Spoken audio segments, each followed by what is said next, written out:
Vamos então ao momento mais importante do nosso programa, ao momento da palavra do Senhor. E o tema da mensagem de hoje é a parte que faltava. Em meio às faltas das nossas vidas, todos nós precisamos fazer uma escolha. Como nós iremos preencher nossas faltas? Está escondido dentro do coração de cada homem uma fome e necessidade por algo e por alguém. Mas quem? A vida, então, é um processo de falta.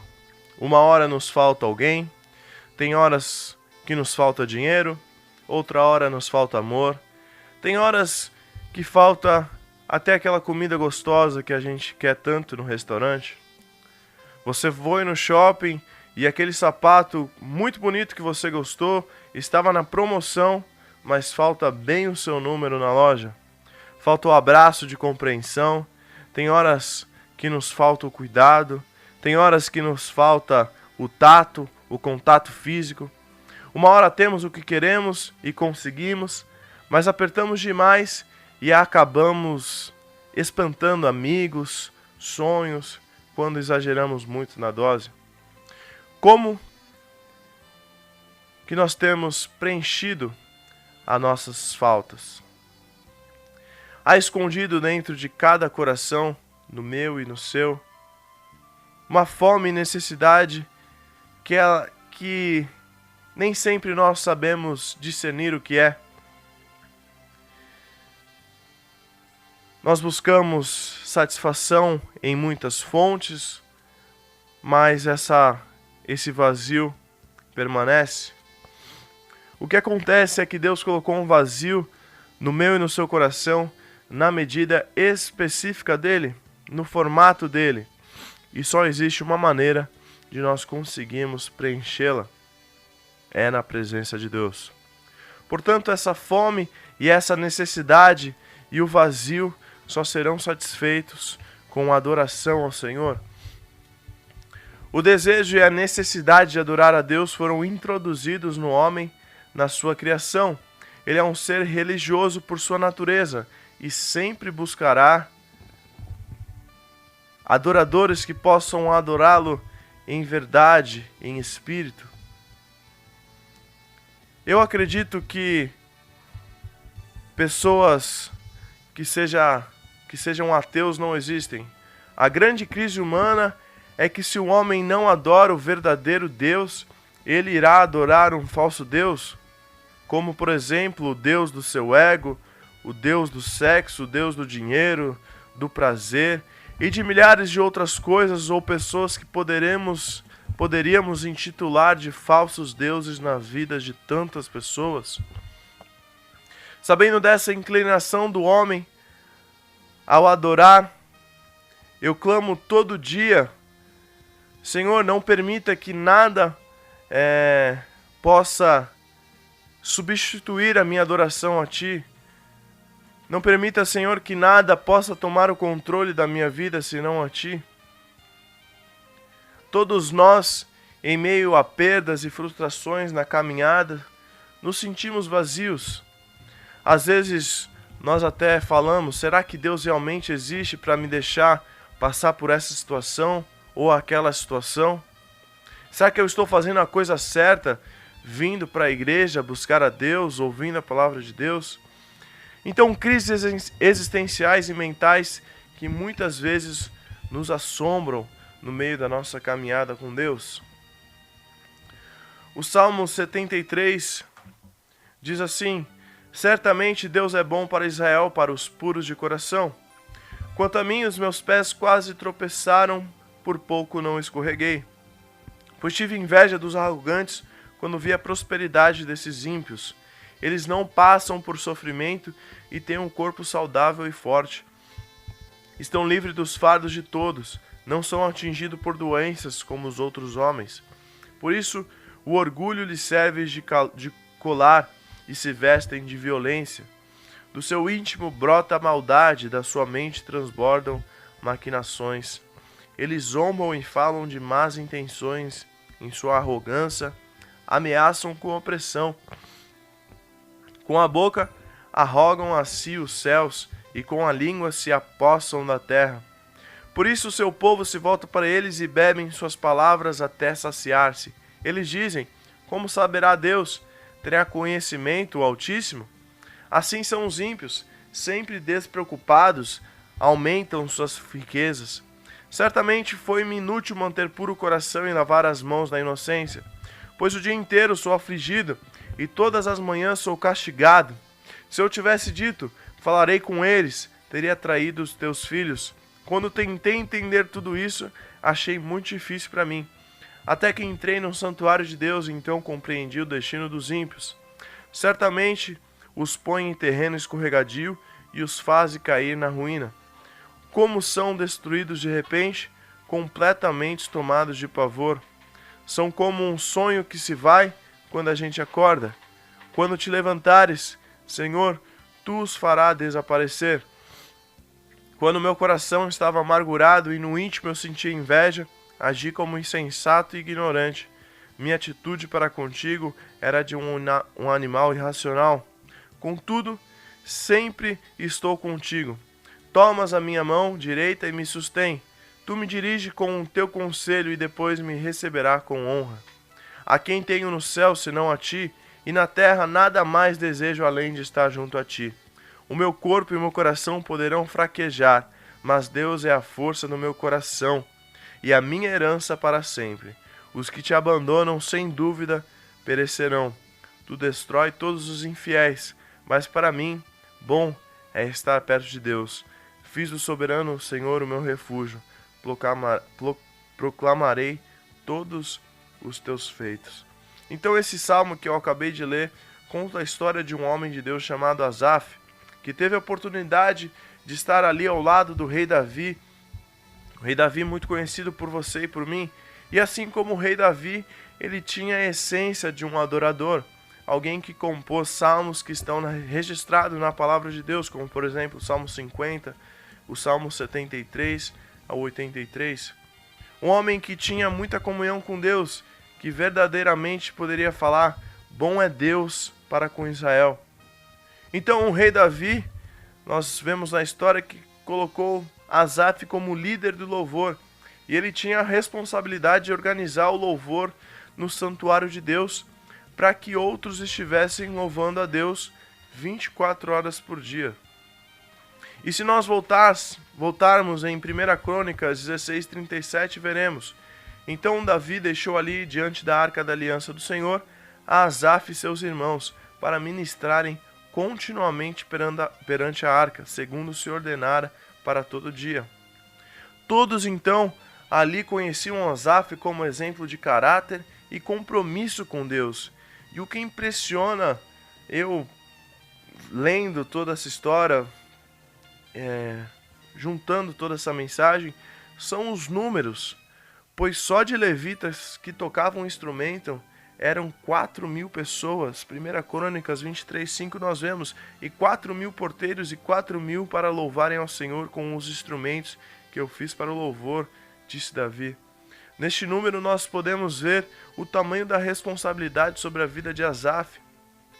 Diz a palavra também de Deus que quando o rei Davi estava trazendo a arca para Jerusalém, Asaf foi um dos escolhidos para louvar a Deus.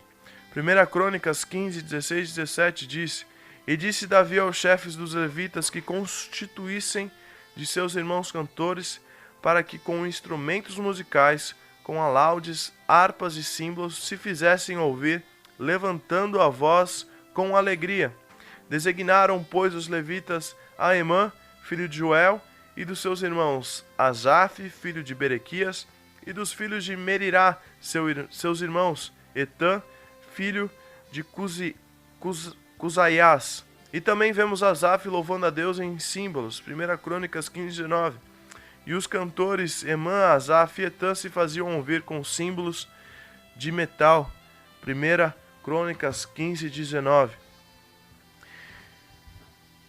Diz uma história judaica que na época em que o rei Davi estava trazendo a arca para Jerusalém, dançando e se alegrando com aquela multidão, Asaf transpôs a barreira e começou a dançar junto com o rei, porque a alegria de estar na presença de Deus era muito forte em sua vida. Então nós podemos aprender também que depois do rei Davi, Asaf foi o que compôs ali um grande número de salmos. E eu mostrei tudo isso, eu disse tudo isso, para observarmos que algo aconteceu com Asaf. Mesmo depois de tantas experiências com Deus, mesmo depois de todas as experiências que eu elenquei aqui, ele quase se afastou do Senhor. Salmo 73, 2 a 12 diz assim: quanto a mim, os meus pés quase se desviaram. Pouco faltou para que escorregassem os meus passos, pois eu tinha inveja dos nécios quando via a prosperidade dos ímpios. Porque não há apertos na sua morte, mas firme está a sua força. Não se acham em trabalhos como outros homens, nem são afligidos como outros homens. Por isso a soberba os cerca como um colar, vestem-se de violência como de adorno. Os olhos deles estão inchados de gordura, eles têm mais do que o coração poderia desejar. São corrompidos e tratam maliciosamente de opressão, falam arrogantemente, põem as suas bocas contra os céus e as suas línguas andam pela terra. Por isso o povo dele volta aqui, e águas de copo cheio se lhe espremem. E eles dizem: como sabe, ó Deus, há conhecimento no Altíssimo? Eis que estes são ímpios e prosperam no mundo, aumentando sua riqueza. Então Asaf aqui nos conta que ele quase se desviou dos caminhos do Senhor. Nós no começo do Salmo, nós lemos: seus pés estavam quase escorregando. E um dos motivos foi que ele olhou para os ímpios, pessoas que não respeitavam a Deus, que não obedeciam a Deus, que não obedeciam seus mandamentos, e ainda por cima, pessoas que zombavam de Deus. Asaf ficou com inveja, porque muitas vezes via essas pessoas prosperando e não precisavam de muito para isso. Não precisavam se esforçar como os outros trabalhadores. Eram pessoas soberbas, violentos, olhos maldosos, corações gananciosos. Mesmo tendo muito, eles sempre queriam mais. E esses ímpios eram pessoas corrompidas, que oprimiam os pobres, falavam coisas arrogantes, inclusive coisas contra Deus. Essas pessoas zombavam de Deus e ainda prosperavam e aumentavam as suas riquezas. Quantas vezes eu e você nós nos encontramos em crises existenciais e começamos a olhar as outras pessoas quando nós temos essas crises e vemos essas pessoas prosperando? Por exemplo, nós temos uma crise amorosa e olhamos para fora aí e nós vemos as pessoas, a primeira coisa que nos vem à mente é: olha como eles estão felizes, satisfeitos. Quando estamos passando por aflições financeiras em casa e somos começados a levar, por exemplo, a pensar na possibilidade de nos envolver com algo errado no meio do país em que nós vivemos para nos preenchermos. Então, nós sempre olhamos para o lado e nós vemos essas coisas acontecendo. Nós temos essas crises existenciais. Nós temos esse medo. Então a nossa mente é uma máquina. A nossa mente consegue em segundos guardar detalhes, cores, experiências e arquivar sensações em instantes. O grande problema disso tudo é que as emoções tornam nossa mente vulnerável a panes, a erros.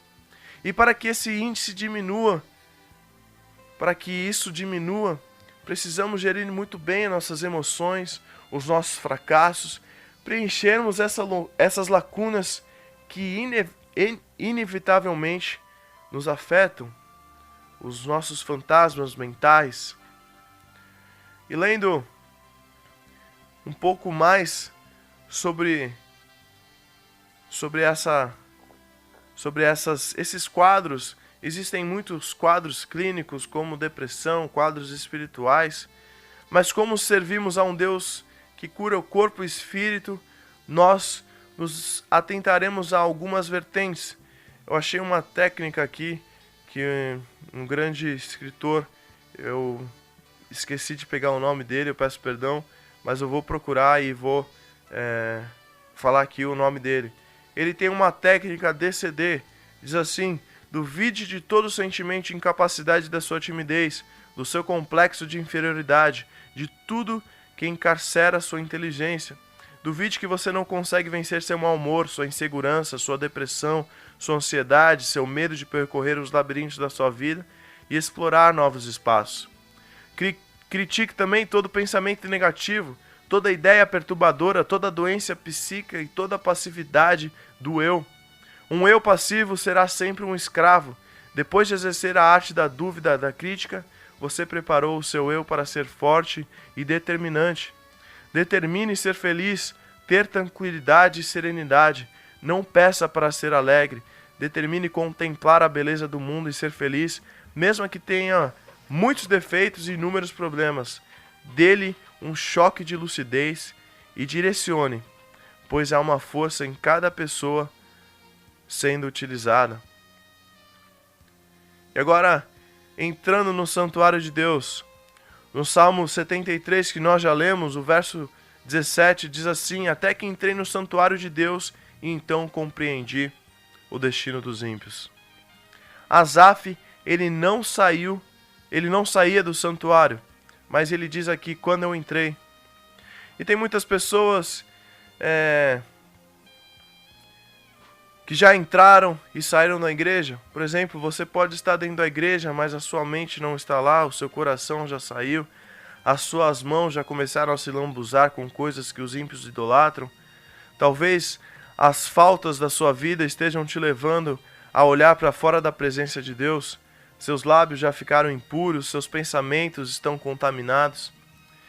E nós precisamos entender que é necessário entrar na presença de Deus para que as nossas faltas sejam preenchidas por Ele.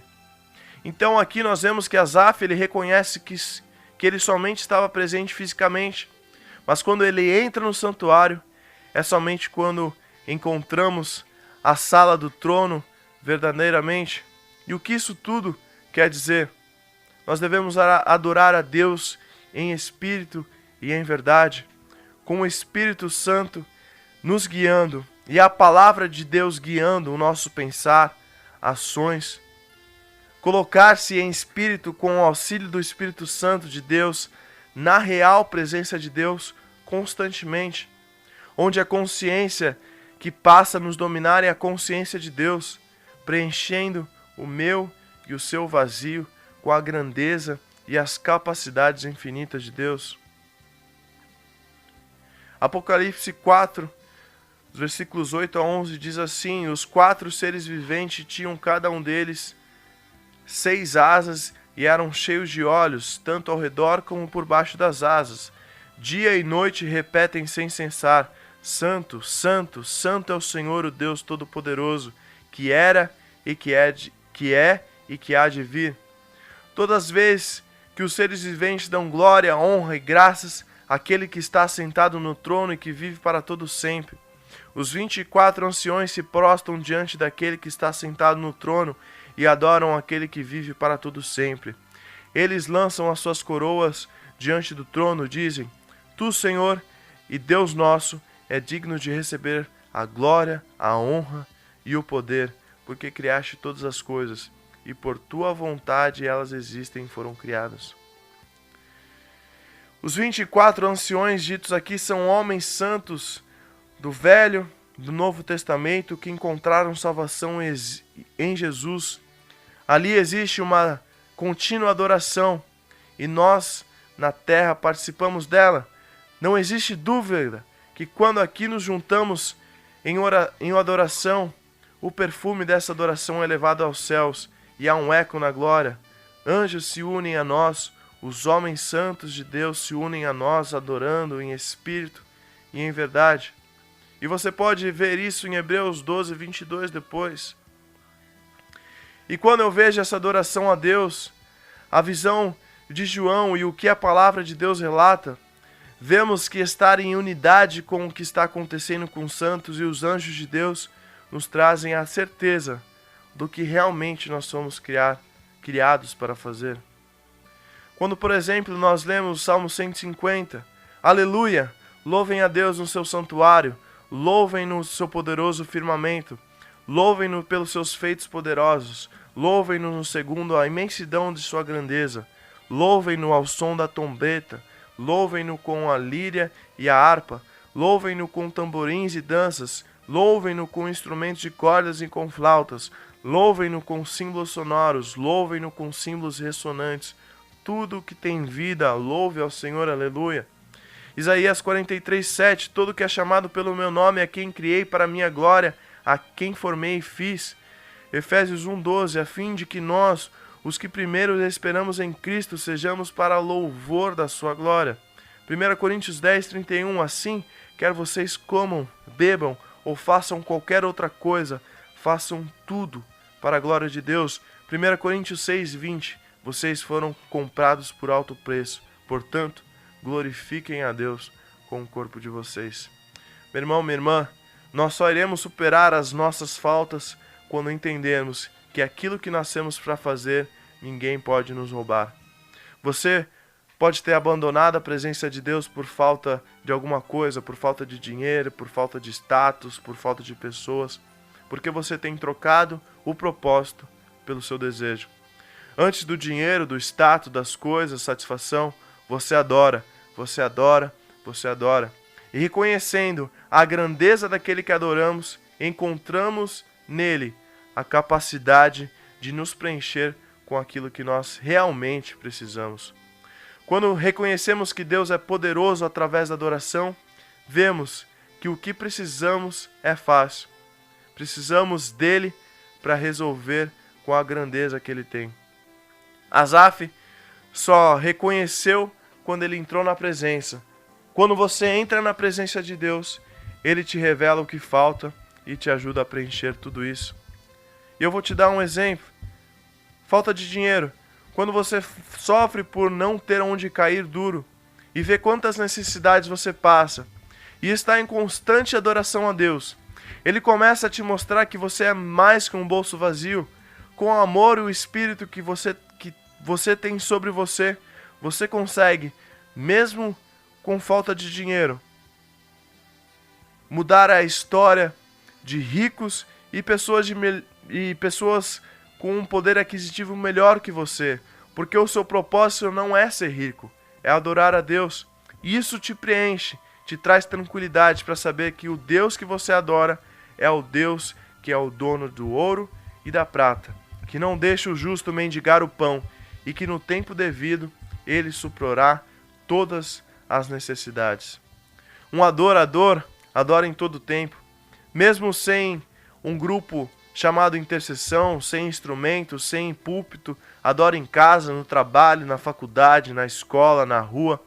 Adorador não tem horário de almoço, adorador vive em adoração. Você é o adorador que Deus escolheu para revelar a sua grandeza. Você tem a marca da promessa sobre a sua vida. Deus escolheu você para ser adorador. E isso significa que Ele não é um Deus para ser adorado com pouco. Então comece a acreditar que a sua vida será uma vida de alegria, de satisfação, de vitória. Uma vida de deixar as pessoas de boca aberta com os grandes feitos que Deus irá fazer através de você. Preenchidos pela adoração. Aqui Asaf, então ele muda seu discurso porque ele decidiu adorar. E muitas pessoas se perdem e se sentem vazias durante muito tempo, porque ao invés de decidirem entrar e mergulhar na presença, decidem parar e retroceder. Quando você entra no santuário, as escamas dos seus olhos caem. Você reencontra o seu valor e Deus começa a mover os céus em seu favor. E é aí que o seu discurso muda e vira o que nós lemos em Salmo 73, 28. Mas para mim, bom mesmo é estar perto de Deus. Fiz do soberano Senhor o meu refúgio. Proclamarei todos os teus feitos. Que o Senhor possa ser o seu refúgio nessa manhã e que você possa proclamar todos os seus feitos, sendo um adorador em espírito e em verdade. Que Deus te abençoe muito. Em nome de Jesus.